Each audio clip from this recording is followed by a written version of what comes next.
কবিটেক বাংলার পক্ষ থেকে স্বাগতম। শিক্ষার্থী, ভালো আছো নিশ্চয়। তোমরা 2025 সালে যারা পরীক্ষা দিবা এসএসসি ভোকেশনাল ও দাখিল ভোকেশনাল থেকে, তোমাদের বাংলায় মোস্ট ইম্পর্টেন্ট একটি টপিক আলোচনা করব। একটু মনোযোগ দিবে এবং এই বিষয়টা খেয়াল রাখবে।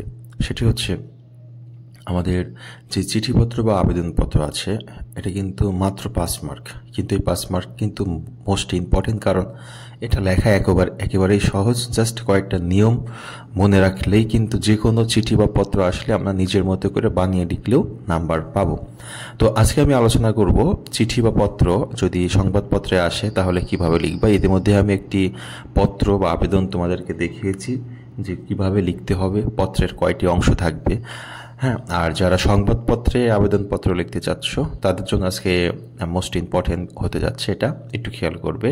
আর চিঠি বা আবেদনপত্র, কোন আবেদনপত্রগুলো ইম্পর্টেন্ট এই পরীক্ষার জন্য সেটা একটু দেখে নিও। হ্যাঁ, এসএসসি পরীক্ষার পর অবসর সময় কিভাবে কাটাবে, তোমার বন্ধুকে একটি পত্র লেখো, এটা ইম্পর্টেন্ট, পড়ে নিবে। তোমার দেখা একটি সড়ক দুর্ঘটনা বর্ণনা দিয়ে বন্ধুর কাছে পত্র, ইম্পর্টেন্ট। কারিগরি শিক্ষার সুফল জানিয়ে তোমার ছোট ভাইকে একটি পত্র লেখো, ইম্পর্টেন্ট। স্কুলের দরিদ্র তহবিল থেকে আর্থিক সাহায্যের জন্য প্রধান শিক্ষকের নিকট আবেদনপত্র, ইম্পর্টেন্ট। দৈনিক ইত্তেফাকে প্রকাশিত এত তারিখে অফিস সহকারী পদের জন্য অধ্যক্ষ মহোদয়ের বরাবরে একটি চাকরির আবেদন। সড়ক দুর্ঘটনা রোধকল্পে অভিমত জানিয়ে পত্রিকায় প্রকাশের জন্য একটি আবেদন। তো আজকে আমরা এই পত্রিকা প্রকাশের জন্য আবেদনটা কিভাবে লিখতে হয় সেটা আলোচনা করব। যারা মাত্র চ্যানেলে জয়েন করেছো অবশ্যই চ্যানেলটিকে সাবস্ক্রাইব করে বেল আইকনটি অন করে রাখবে পরবর্তীতে সকল প্রকার আপডেট সবার আগে পাওয়ার জন্য। একটু খেয়াল করো, আমি কিন্তু দুইটা তোমাদেরকে সংবাদপত্রে প্রকাশের জন্য দুইটা দেখাবো। সেটা হচ্ছে প্রথমটা দেখাচ্ছি সড়ক দুর্ঘটনা রোধকল্পে অভিমত জানিয়ে পত্রিকায় আবেদন। দেখো, পত্রিকায় আবেদন লিখতে হলে, কোনো কলাম লিখতে হলে আগে তোমাকে সম্পাদক বরাবর একটা আবেদন করতে হবে। সেটা এক জায়গায় করতে হবে। যেমন প্রথমেই এই পার্টটা তোমাকে লিখতে হবে আবেদনপত্র। কিভাবে আবেদনপত্র লেখে কিভাবে, প্রথমে তারিখ দিতে হয়, বরাবর লিখতে হয়, একটা কমা দিতে হয়। তারপরে তুমি যেহেতু সংবাদপত্র লিখবে অবশ্যই সম্পাদক লিখতে হবে। হ্যাঁ, তো সম্পাদক লিখে কমা দিবা, আর যেই পত্রিকায় লিখবা সেই পত্রিকার নাম দিবা। দৈনিক যুগান্তর, দৈনিক ইনকিলাব, দৈনিক বাংলাদেশ, যেটাই দিবা এই জায়গায় নাম দিবা, দিয়ে লিখবা ঢাকা। এখন বিষয় কি বলো তো? বিষয় হচ্ছে সংযুক্ত পত্রটি প্রকাশের জন্য আবেদন। মানে এই যে সংযুক্ত করবা, তুমি এই পত্রটা সংযুক্ত করবা, এটা যেন তার পত্রিকায় প্রকাশ করা হয় তার জন্য তুমি আবেদন করছো, এই জন্য লিখবা বিষয় সংযুক্ত পত্রটি প্রকাশের জন্য আবেদন। জনাব কমা আপনার বহুল প্রচলিত না কিন্তু প্রচারিত দৈনিক যুগান্তর পত্রিকায় নিম্নলিখিত পত্রটি প্রকাশ করলে বাধিত হব। একেবারে শর্টকাট লেখা। বিনীত মোহাম্মদ আবুল হোসেন, কলেজ রোড, দিনাজপুর। হ্যাঁ, এই পর্যন্ত একটা আবেদন আমরা লিখলাম। এখন আমাদের বিষয় ছিল কি বলতো? বিষয় ছিল সড়ক দুর্ঘটনা রোধকল্পে। তো আমরা লিখবো সড়ক দুর্ঘটনার প্রতিকার চাই, এরকম একটা শিরোনাম দিব।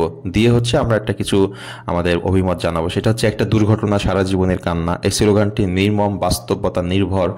আজকাল আমাদের দেশে সড়ক দুর্ঘটনা নিত্য নৈমিত্তিক ব্যাপার হয়ে দাঁড়িয়েছে। প্রতিদিন টিভির পর্দায় আর পত্রিকার পাতা খুললে চোখে পড়ে সড়ক দুর্ঘটনার মর্মান্তিক খবর। এতে কত মূল্যবান প্রাণ অকালে ঝরে পড়েছে, কত পরিবার পথে বসেছে। এই অশ্রু জলে করুণ মুখের হিসাব কেউ রাখে না। পিতার কাঁধে পুত্রের লাশ অথবা অপ্রাপ্ত বয়স্ক পুত্রের সামনে পিতার রক্তাক্ত নিথর দেহ, এই অনাকাঙ্ক্ষিত মৃত্যু মেনে নেওয়া যায় না। সাধারণত আমাদের দেশে সড়ক দুর্ঘটনাগুলো কয়েকটি কারণ হয়ে থাকে। এক হচ্ছে ত্রুটিযুক্ত গাড়ি, অনভিজ্ঞ বা নেশাখোর ড্রাইভার, ধারণ ক্ষমতার অধিক মাল যাত্রী বহন, ওভারটেকিং বা চালকদের দায়িত্বহীনতা, ট্রাফিক আইন না মানার মানসিকতা। এই সমস্যার কারণে কিন্তু সড়ক দুর্ঘটনা ঘটে থাকে। এই সমস্যার সমাধানে বাস্তব পদক্ষেপ গ্রহণ করতে হবে। পাশাপাশি আরও কতিপয় পদক্ষেপ গ্রহণ করা দরকার, যেমন রাস্তা সংস্কার, ট্রাফিক ব্যবস্থা উন্নয়ন, পরিবহন সংশ্লিষ্ট সবাইকে যথা যানবাহন বিধি ও আইন সম্পর্কে প্রশিক্ষণ দেওয়া এবং মিডিয়াগুলোতে সড়ক দুর্ঘটনা সম্পর্কে সচেতনমূলক প্রচার ব্যবস্থা করা। আশা করি উপযুক্ত কারণগুলো চিহ্নিত করে প্রয়োজনীয় পদক্ষেপ গ্রহণ এবং সুপারিশমালা বাস্তবায়ন করলে সড়ক দুর্ঘটনা অনেকাংশে রোধ করা সম্ভব। নিবেদক এলাকাবাসীর পক্ষে। তার মানে আমরা আগে যে আবেদন করছিল এটা হচ্ছে একজন আবুল হোসেন, আর এখন হচ্ছে আবুল হোসেনই আবেদন করছে, সেটা এলাকাবাসীর পক্ষ থেকে আবুল হোসেন, কলেজ রোড, দিনাজপুর। এইভাবে তোমার সংবাদপত্রে প্রকাশের জন্য একটা আবেদন করতে পারো। একই রকমভাবে আমি এখানে আরেকটা তোমাদের আলোচনা করেছি, সেটা হচ্ছে দুর্নীতিমুক্ত সমাজ চাই, এই শিরোনামে পত্রিকায় প্রকাশের জন্য একখানা আবেদন। একই রকমভাবে তোমাকে কেন আবেদন করতে হবে? করে তারপরে দুর্নীতিমুক্ত সমাজ চাই এই শিরোনামে একটি কলাম তুমি লিখবা নিজের মতো করে, লিখে এখানে বিন্দু নিবেদক জনসাধারণের পক্ষে ফখরুল আহমেদ। এভাবে তুমি কি করবা, সংবাদপত্র প্রকাশের জন্য পত্রিকা লিখে নিতে আবেদনপত্র লিখবা, তাহলে ফুল নাম্বার পাবা। ওকে শিক্ষার্থীবৃন্দ, তো যেহেতু পরীক্ষা খুব সন্নিকটে, এখন কিন্তু আর তোমরা সময়গুলো নষ্ট করো না, পড়াশোনার ভিতরে থাকো, যতটুকু সময় পাও ভালোভাবে পড়ে সিলেবাসটা শেষ করো। ওকে, সবাই ভালো থাকবে, সুস্থ থাকবে, সবার জন্য দোয়া এবং শুভকামনা রইল। আল্লাহ হাফেজ।